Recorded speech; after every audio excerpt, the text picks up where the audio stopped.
Thanks for joining me today. As we close in on 5,000 subscribers, please remember to like, subscribe, and most importantly, comment. I read and respond to them all. Also, a reminder to enter our draw for our 5,000 subscribers celebration.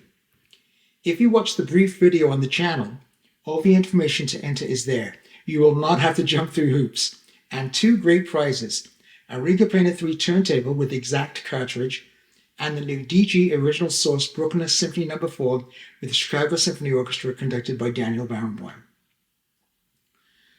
Also, please join us for our fun, friendly live stream, Everything Classical Music live stream, every Wednesday at 5 p.m. PST on this channel. The Peanut Gallery and our regular cast of characters have now been joined by very special guests, world-class musicians and luminaries from the high-end audio world. It's a fun place to spend 90 minutes, or if you can't join us live, catch the rerun available on the channel immediately at the conclusion of the live stream. Thank you. Today's some good news. Remember when the D word, digital, was tantamount to a death sentence for a vinyl record sale during the height of FOMO and the pandemic? We had floods and floods of reissues. It was reissue mania.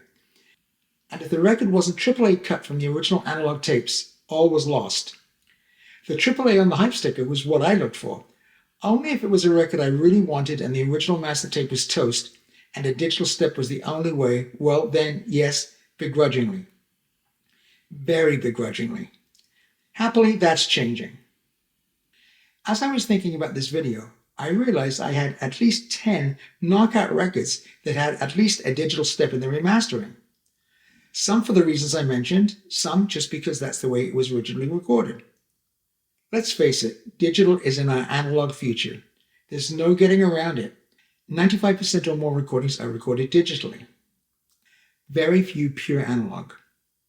New York phenom tenor sax player Jerome Saber, he's an upcoming guest on the live stream, has just launched his Analog Tone Factory record company, but that's definitely an outlier.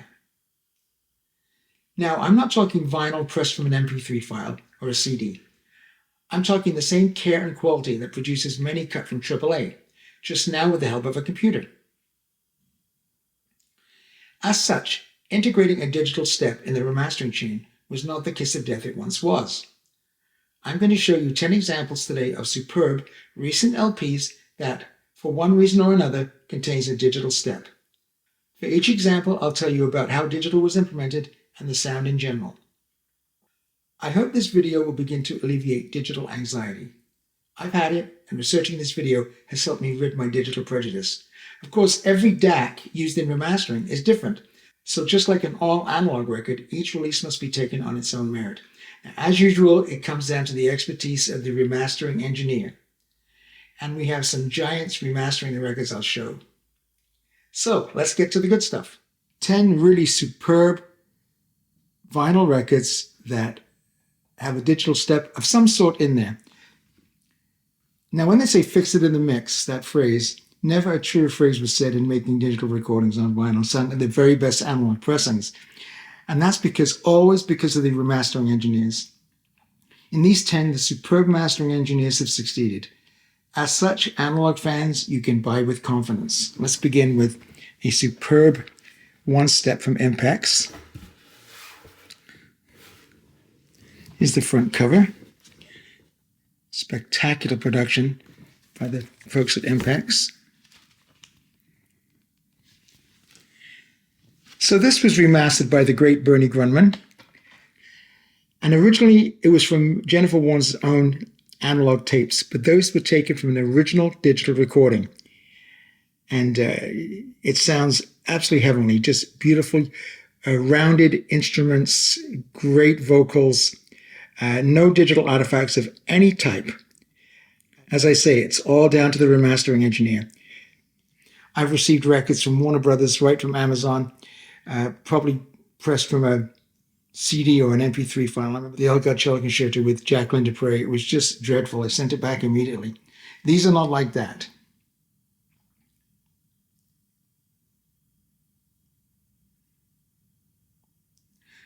So Famous Blue Raincoat was recorded in 2023. And again, it was from Warren's own analog mix down from the original digital recording. And the Impex production is just beautiful. These are not cheap, but very highly recommended.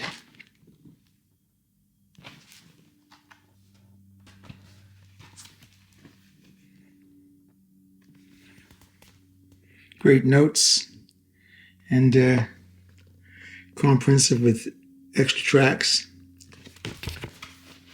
Superb in every way. Now from the Rolling Stones mono set. This is the one with the colored vinyl from 2022, I think it is. Originally done in 2016 by Bob Ludwig, one of the great remastering engineers. This sounds wonderful. I took this one out of the box. Got the box as well.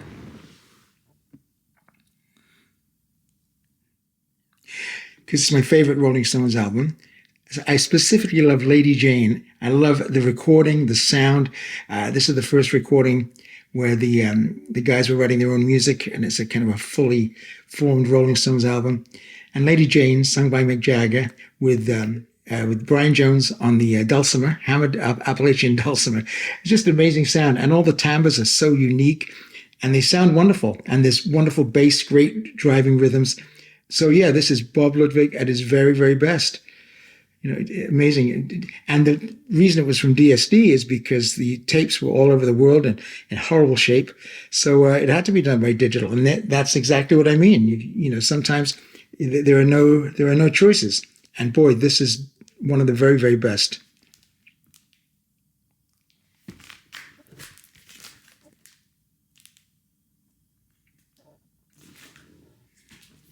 This is the debut album, Rufus Reid presents Kalen Cardello, young Juilliard phenom on jazz piano.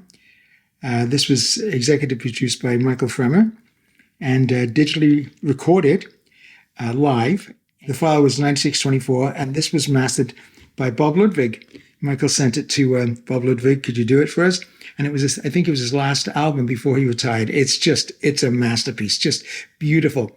Now, one of the things I'm very careful of with these MP3 and CD digital recordings on vinyl is there's a lot of artifacts, and I don't like it. You know, I remember Aqualung, which is not a particularly well-recorded LP, but sounds pretty fine on my system, on my old Canadian pressing. And I think the gentleman's name is Steve Wilson, he remixed, which has got a lot of great press. But in 8 bars, I heard a lot of digital stuff, which I didn't like. Your mileage may vary, but on these recordings that I'm showing you, there's no digititis of any ways like those early digital recordings.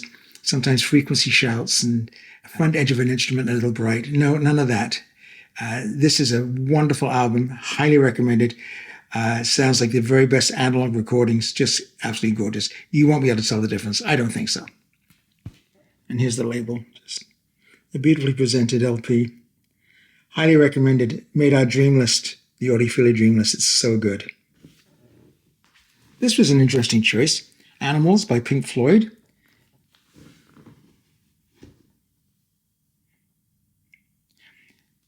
Originally recorded in 1977. Not very well. In fact, the original is very murky, very rare, poor Pink Floyd original recording. This is the 2018 remix on Pink Floyd Records, remastered by James Guthrie, Joel Plant, and the great Bernie Grundman. And let me tell you, I think this is wonderful.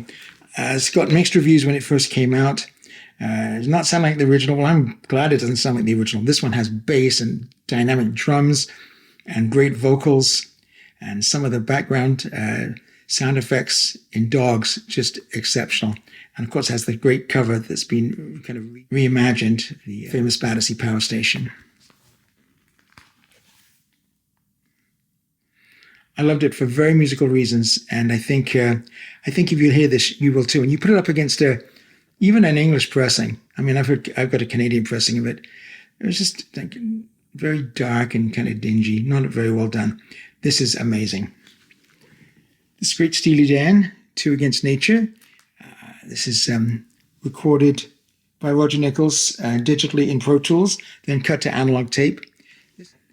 This is the analog recordings reissue from 2022 cut on 45 RPM. Sounds absolutely magnificent. as recorded to multi-track analog tape mixed to 2496 and mastered and cut by Scott Hull at Masterdisc. This actually won a Grammy for original engineering. But it's digital, but does not sound it at all. Beautiful instrumental separation, great driving percussion and rhythm. Very highly recommended. I heard this for the first time. Because of my prejudice, I did not buy it because it's digital, forget that. And then I heard it when I was doing the Rig and I review. And wow, I loved it, fell in love with it. Purchased it right away. And I didn't realize there was an audiophile pressing done by Analog Productions at 45, so I was very happy to get this. These are from Esoteric, the Japanese company that makes these wonderful digital devices, amplifiers, preamps, and of course this new fantastic turntable they have. And they call it Esoteric Mastering. Now, if you followed the digital domain in any way, shape, or form, you probably heard Esoteric SACDs. They're absolutely magnificent. I've got a lot of them myself. Well, Esoteric have bent over backwards to get back into the vinyl pressing game since the popularity of vinyl. They started back about 20 years ago. They pressed 3 or 4 records. They made a little bit of noise, but now they're back in a big way. Every 3 months they're releasing 2 of their albums. This was the Tchaikovsky Symphony No. 5, the Leningrad Philharmonic, the famous one from Ravinsky, and they are absolutely superb. Now, if you go to the Esoteric website, you can see there is a digital step in the mastering somewhere. They've got a DAC in there somewhere in the mix. But it's all, it's analog to vinyl, to this, to that, to this, to that. But they can't hide it. They can't lie. And there is a digital step. I'm not sure exactly what they're doing, but it doesn't matter because they sound amazing. Beautifully presented. It's an original Tulip. Fantastic recording. And if you're going to collect classical records, Esoteric are among the best to get. This is the Esoteric Swan Lake Tchaikovsky with the Concertgebouw and the Fistolari. When I first heard this, I knew this was one of the first ones I got. It was digital. I'm thinking, okay. So I was really listening through my prejudices. Okay, I'm waiting for it. Did I hear a little bit of front edge on the Concertgebouw trumpet? Maybe for half a bar. But really, it's ridiculous criticism because it sounds like an analog recording. It's warm, it's detailed, it's powerful, with incredible tonal qualities of the great Concertgebouw orchestra. Highly recommended. And I love the way they do their Decca labels. It's like green hue. This was the first one they produced. They did this one 25 years ago. Like I said, it didn't get much press or play, but this one is magnificent. The way they're remastering it, it's a lot different than the SACD, but like I said, it's got that digital step, but you'd never tell. It's very warm, detailed. The Vienna Philharmonic sound like the Vienna Philharmonic. And Kurtez's wonderful Dvorak interpretation of the Ninth Symphony, The New World, labeled here the Fifth Symphony. Don't ask about Dvorak numbering system, it's weird. There's the original Decca. Again, the green hue. That's one of the great recordings of and interpretations of Dvorak's New World Symphony. That's an easy buy. It's also on Speaker's Corner if you want to get the pure analog version. I've not heard it. I can't compare it, but I can tell you, I doubt that it would be better than this one. This is fantastic. And, like I didn't need another 3-cornered hat, but I wanted to buy it because I wanted to hear what Esoteric could do with it. I had their SACD of this, which is remarkable, but it didn't beat the Speaker's Corner reissue, which is fantastic. You can't get the originals. They're thousands of dollars. But this is Defia's 3-cornered hat with Ansuz and the L'Orchestre Suisse Romande with Teresa Berganza singing. Or that Esoteric fancy mastering with that one digital step. People said, Anthony, how could you say this is the best one? Is it really that much better? Well, it is. There's some details in here. It retains all the warmth and beauty of the original, but has details that are just remarkable. For example, the beginning, if you look at the score, the famous Olays shouted by the orchestra, it starts off forte, then a fast diminuendo on the lay. So you get O, loud, lay, quiet. And on the Speaker's Corner reissue, it sounds very good and effective. But here, same recording, it's so dramatic. The dynamic shifts so definitely. And also, the timbre of the instruments, the trumpet, the flute, the piccolo on this is incredible. Yeah, it's worth getting. They're $100 US. They're not cheap, but they're worth getting. This is fantastic. And finally, from our friends at Triptych, this is Nicholas van Poeker's The Schumann Collection, Volume 1, from, sorry about the glare, Triptych.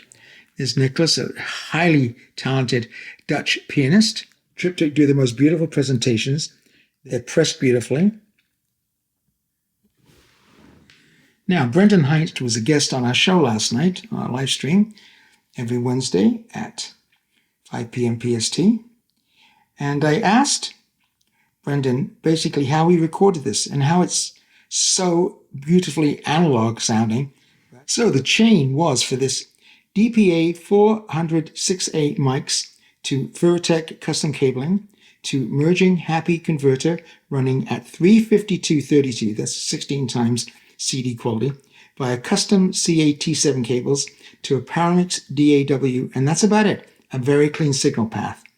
And he has a small pressing plant in Holland that he uses, and he came up with this. It's highly recommended. The music is wonderful. The performances and interpretations are first rate. And the recording sounds like a dream. Dreamless material. Definitely order that one from Triptych. So that's it. 10 digital records with a digital step somewhere in them that they sound like the best audiophile analog records you can purchase today. So thank you so much for watching today. We really appreciate your continued support. Have a wonderful day, and we'll see you in the next video.